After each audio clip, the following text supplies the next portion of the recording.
Brace B to God. கர்த்தருடைய நாமம் மகிமைப்படுவதாக. எங்களை அதிகமாய் நேசிக்கிற எங்கள் அன்பின் பரம தகப்பனே, இந்த கிருபையான கர்த்தாவே, நாடுகாய் மக்கள் நாங்கள் நன்றி செலுத்துகிறோம். இந்த காலை வேளையிலும் உம்மை துதித்து பாடி ஆராதித்து இந்த நாளிலே நாங்கள் தியானிக்கும்படியாக கர்த்தர் எங்களுக்கு கொடுக்கிற அப்பா வார்த்தைகளுக்கு நேராக கடந்து போகவும் நீர் செய்த நன்மைகளை கர்த்தருடைய நாமத்திற்கும் வசனத்திற்கும் சாட்சியாக சொல்லி பரிசுத்த நாமத்தை மகிமைப்படுத்த கர்த்தர் உதவி செய்வீராக. இயேசுவின் நாமத்தில் ஜெபிக்கிறோம் எங்கள் ஜீவனுள்ள நல்ல பிதாவே. ஆமேன், ஆமேன், ஆமேன்.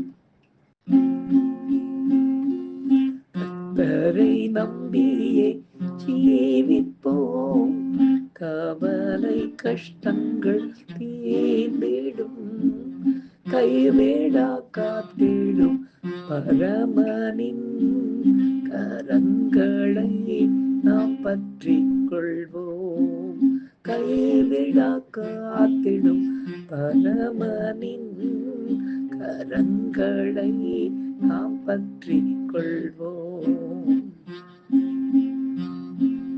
உண்மை வழி நடந்திடும் உத்தமனுக்கென்றும் கர்த்தர் துணை, உண்மை வழி நடந்திடும் உத்தமனுக்கென்றும் கர்த்தர் துணை, கண்கள் அவன் மீது வைத்திடுவார், கருத்தாய் காத்திடுவார்,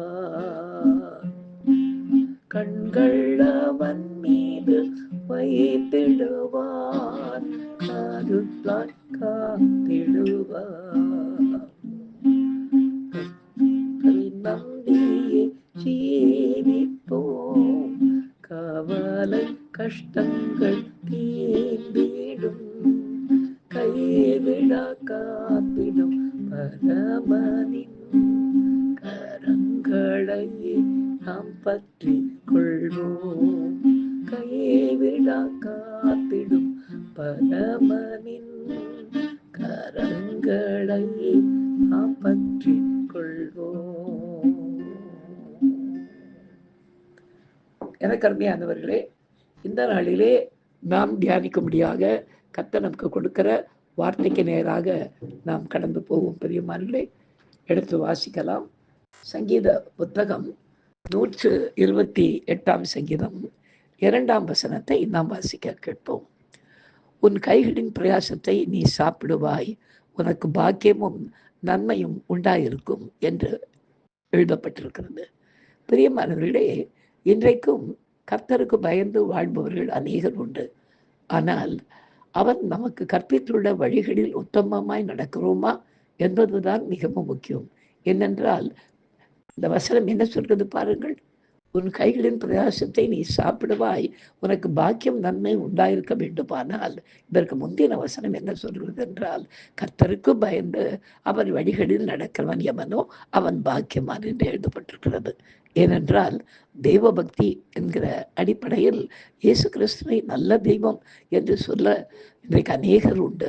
ஆனால் அவர் நமக்கு கீழ்ப்படிந்து நடக்கும்படி வேதத்திலே அவர் நமக்கு கற்பித்துள்ள வழிகளின்படி நடக்கிறவர்கள் எவ்வளவு பேர் என்பதுதான் முக்கியம். ஏனெனில் அவரது வழிகள் நமது வாழ்வில் நமக்கு மிகவும் பிரியமான உலக பிரமாணமான வழிகளிலிருந்து நம்ம ஏற்கனவே வேர்பிரித்து விட்டது என்பதை நாம் புரிந்து கொள்ள வேண்டும்.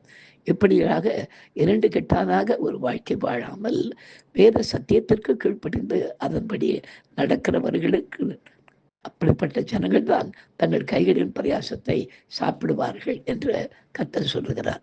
இப்படியாய் நடந்த ஒரு சம்பவத்தை, போன வாரத்தில் நடந்த ஒரு சம்பவத்தை நாம் சாட்சியாக கேட்போமா? கர்த்தர் தாமே இந்த சாட்சியின் மூலமாய் மகிமைப்படுவாராக. எனக்கு கிட்டத்தட்ட ஒரு 25-30 வருடங்களாக ஒரு நல்ல சிநேகிதர் எனக்கு ஒருவர் உண்டு. என்னுடைய, அதாவது நான் பேங்க்ல ஒர்க் பண்ணும்போது இருந்த ஒரு அருமையான ஒரு சகோதரர்.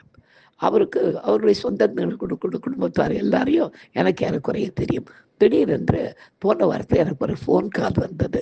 அவர் குடும்பத்திலிருந்த ஒரு மகள், எனக்கு அவங்க ஒரு கவர்மெண்ட் ஆஃபீஸில் வேலை செய்கிறவங்க, அவங்க ஃபோன் பண்ணி ஒரு வார்த்தை சொல்லியிருந்தாங்க. என்னன்னா, அங்கிள் நாங்கள் இருந்த வீட்டிலேருந்து ஒரு புது வீட்டுக்கு காலி பண்ணி போகும்போது இந்த பேக்கர்ஸ் அண்ட் மூவர்ஸ்ன்னு சொல்லுவாங்க பாருங்கள், அவங்கள கொண்டு வந்து எல்லாத்தையும் வேக வேகமாக பேக் பண்ணி கட்டி கொண்டு போயிட்டோம். அப்படி கொண்டு போய் அந்த பக்கம் போய் இறக்கி வச்சதுக்கப்புறம் தேடும்போது கிட்டத்தட்ட ஒரு 10 சவரனுக்கு உண்டான நகைகள் எங்கே போச்சுன்னே தெரியல. எனக்கு என்ன பண்ணுறதுன்னு தெரியலங்க அங்கிள். எல்லாத்தையும் தேடி தேடி பார்த்துட்டேன். ஆனால் அது எங்கே எப்படி அது மட்டும் மிஸ் ஆச்சுன்னு எனக்கு தெரியல அப்படின்னு சொன்னாங்க. எனக்கு ரொம்ப ஆச்சரியமாக போச்சு. ஏனென்றால் அந்த மகள் வேலை செய்கிறது ஒரு நல்ல ஒரு அரசாங்கத்திலே வேலை செய்து கொண்டது. நம்ம தமிழகத்தை அரசாங்கத்திலே ஒரு பெரிய போஸ்ட்ல இருக்கிறவங்க. அந்த மகள் நினைச்சா, அதாவது இன்றைய உலக பழக்கத்தின்படியாக நிறைய அதாவது வித்தியாசமான முறைகளில் நிறைய பணம் தீட்ட முடியும். அந்த மாதிரியான ஒரு வேலையில் இருக்கிற பிள்ளை, ஒரு டெப்டி தாசில்தார் வேலையில் இருக்கிற பிள்ளை. ஆனால் அந்த பிள்ளை கர்த்தருக்கு பயந்த ஒரு மகளாக இருக்கிறதுனாலே, ஒரு நல்ல குடும்பத்தை சேர்ந்த பிள்ளையாக இருக்கிறதுனாலே ரொம்ப உத்தமமாய் தன்னுடைய வேலை பணியை செய்து வந்து கொண்டிருக்கிறாள். எனவே எனக்கு அது சொன்னதுக்கு அப்புறம் எனக்கு ரொம்ப வருத்தம் ஆயிடுச்சு. அப்படியேம்மா நான் ஜெபிக்கிறேன்னு சொல்லிட்டு நான் ஜெபித்து அந்த குடும்பத்திலே நான் கண்ட நன்மையாயும் அந்த மகளிடத்திலே நான் கண்ட நன்மையான காரியங்களையும் நினைத்து பார்த்து ஆண்டவர்கிட்ட சொல்லிட்டு இருந்தேன். ஆண்டவரே, உங்களுடைய உத்தமத்தின்படி நடக்கிற மார்க்கத்தார் பாக்கியவான்கள்னு சொல்லியிருக்கிறீங்க. 2வது உமக்கு பயந்து உமது வழிகள் நடக்கிறவர்கள் பாக்கியவான்கள்லாம் சொல்லியிருக்கிறீங்களே.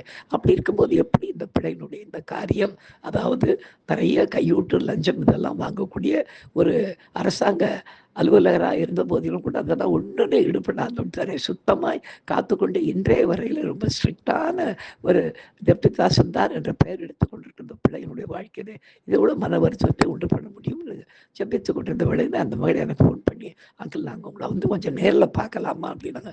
வாமா அப்படின்னு சொன்னேன். அந்த உடனே நிறைய காரியத்தை நான் சொல்லி கர்த்தர் எப்படியெல்லாம் சில வேளைகளிலே கர்த்தர் நமக்கு சில சோதனைகளை கொடுப்பார். அப்படி இருக்கும்போது அந்த நேரத்தில் நாம் அவருக்கு பயந்து நமக்கு கற்பித்த வழிகளிலே நான் இப்படிலாம் நடக்கணும். எனக்கு வந்து நிறைய காரியங்களை குறித்தெல்லாம் நான் சொல்லி எல்லாம் நாங்கள் பேசி முடிச்சுட்டு போகும்போது சொல்லி, நீ பயப்படாத போமா, கர்த்தர் எங்கே இருந்தாலும் உனக்கு அந்த காரியத்தை உனக்கு திரும்பவும் கிடைக்கும்படி செய்வார், போயிச்சோ அப்படின்னு சொல்லி ஒரு அனுப்பி வைத்தேன். கர்த்தருடைய நாம மாத்திரம் மகிமைப்படுவதாக.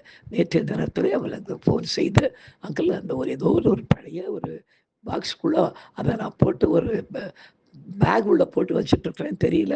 எல்லாத்தையும் ஒன்றொன்னா ஜபத்தோடு நான் தேட ஆரம்பித்தேன்.